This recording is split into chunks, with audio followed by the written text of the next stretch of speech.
तालियां बजती रहनी चाहिए, माहौल गुंजायमान हो जाए ऐसी तालियां होनी चाहिए।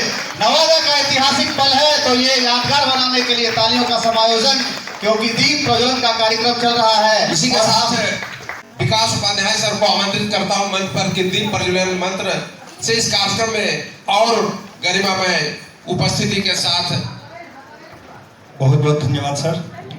जैसा आप लोग देख रहे हैं, मैम दीप प्रज्वलन का कार्य कर रही हैं, तो दीप प्रज्वलन के समय का शुद्ध मंत्र ओम दीप ज्योति परम ज्योति दीप ज्योतिर्जनार्दन दीपो हरतु मे पापम दीप ज्योतिर्नमोस्तुते शुभं करोतु कल्याणं आरोग्यं सुख संपदा शत्रु बुद्धि विनाशाय दीप ज्योतिर्नमोस्तुते दीप ज्योतिर्नमोस्तुते।